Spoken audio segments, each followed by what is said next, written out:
Rightio guys, so we're going to give you a demonstrational video on fitting your thermal camera to our custom made quick release brackets.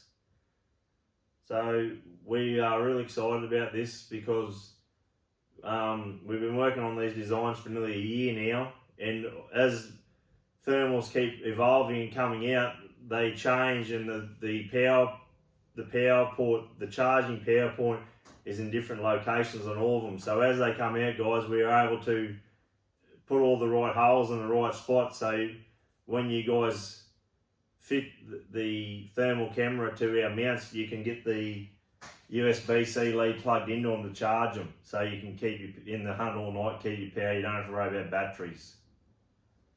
So I'm just going to give you guys a rundown. At the moment we have 3 different designs of quick release mounts, and as thermals come out and we need custom made quick release mounts to suit, we will build the mount as they come, as there's always new ones coming and evolving very quickly. So at the moment we have the range of these 3. We have the universal, which suits all your thermal cameras where the charging port isn't near the bolt hole. So if it's underneath, like for example a fair way from underneath the bolt hole, or if it's on the side, you guys will get the universal, which will suit anything but these other 2. And this one here, guys, is for the HIC Micro Falcon Lynx range, where the bolt hole is just behind the charging port. And then we have the Infrared Finder FH35R and the FL35R. So everything's in the right spot to suit, so you can get your HDMI leads plugged in as well on this particular model.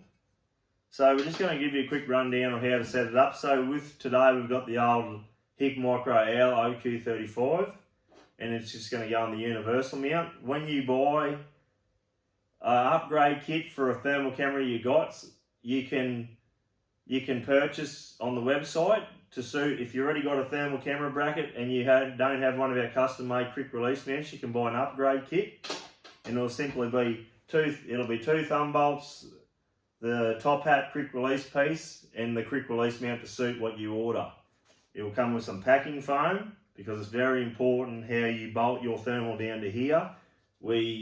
I'll show you how to apply the foam so it supports the thermal over a long distance, so it's not just the bolt in one spot and then it can vibrate and shake, because as you can see, guys, it's only plastic with a metal stud inside a bit of plastic, so you can't do this bolt up too tight, and you need to make sure that it's got good support over a long distance so that you don't have any trouble and it doesn't break. So for this one example, we're just going to I'll apply the foam after, but I'll show you how to balance it first with the universal. You'll just apply your bracket like so.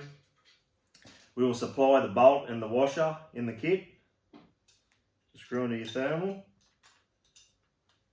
So we're just going to put him in there by hand. Okay, and we've got the Hellfire, really popular light, guys, very well made. The bracket works so well on these lights, and we have on this example we have a fire stick spotlight handle, very popular spotlight handle,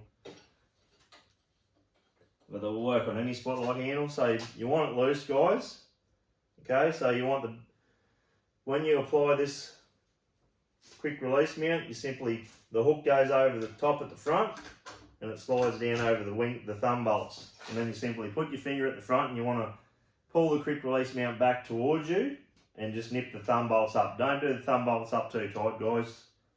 We've incorporated so it pretty much can't come off. And then we want to hold it that way, guys. Loosen this right off so it's on your plate. So see how that fell back? That means the thermal camera's got to go that way. And if it goes forward, it means the thermal camera's got to go that way. Voila. You know what I'm doing, guys? What you can do is you can nip it up there, like so. And you can even put a Nico pen mark beside the bolt hole. So when you put the foam on, because it'll be harder to slide backwards and forwards, to adjust it, you'll know exactly where it's got to go. So we can put the foam, if you had a Nico pen or a pen, you can mark it or measure it from the end. Simply take your bolt out. In whatever shape thermal you got, guys, cut this stuff up with scissors so it supports it all the way around. So as you do the bowl up, the camera slowly, gently cushions in around the foam all around so it can't vibrate or wobble, because if it's vibrating or wobbling, it's going to eventually wear that out of that housing. So in this case, because I had this mounted on my little small 9 litre bracket, you can see I incorporated the foam on this cylinder shaped type thermal. I just put 2 strips either side.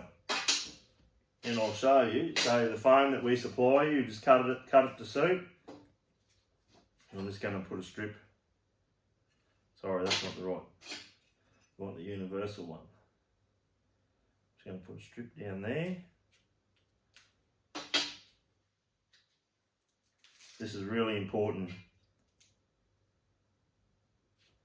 The money you spend on these items, you really need to get all this correct gear so you can get your money's worth out of it and use it to its full potential. Spotlights and thermal cameras are just such a great combination. There's just so many ways you can hunt or work livestock or look for all sorts of animals with these things. Whether you're running dogs and you're hunting, you can train your dogs to follow the spotlight.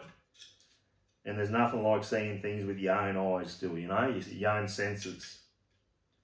And being able to see where you're driving and looking at naturally seeing animals before you take a shot even. It's very important. So, as you can see, I'm having trouble because I'm on camera, as usual, but I'll keep it flowing. So because the foam will get softer as time goes on, so I'll need to apply a bit of pressure, get it done up.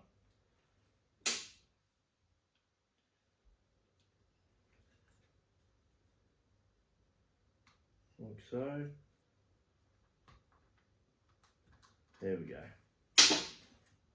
And just so we had it marked on there, for example, you can see the foam will cushion down. If you pull it in by hand, and you don't want to do that bowl up too tight, so don't just sit there and screw it right in. Just be very sensible about it.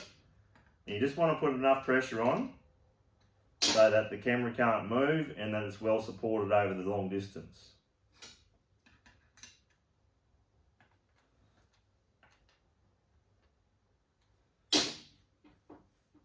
So as you can see, it can't wobble, can't move, and it's supported over the full distance. So the foam, if there's a bigger gap down this end than up that end, the foam, because it can expand to whatever the distance is, it's a good way to cushion it over the whole distance. Then guys, simply a matter of hooking him on like that, plugging him in. Away you go. So if you've got your Falcon, for example, guys, if you've got a Hick Micro Falcon or a Lynx range, you will use this mount, and on the Hell, for example, you'll poke this lead back through that hole and you'll have it poking up the inside, and you'll have your thermal camera mounted with foam on there, and you'll plug him in like so and clip him on. So the power point's underneath, which is a really good thing really, because then there's no bugs or water that can get under that system. So as painful as it was, we've turned it into a good thing. And then with your M4A, FH35R and FL35R, same thing guys. Just run your cord back in underneath, poking up for the inside. I'll do it quickly like that just for the video. And you can, same thing guys, plug him in. If you got leads going straight to a screen, same thing, plug it in beside it, clip it on. Same thing again guys, the beauty of that is it's out of the weather. Those plugs aren't copping the direct weather, so works really good. Any questions guys, give us a call, send us an email anytime. Thank you.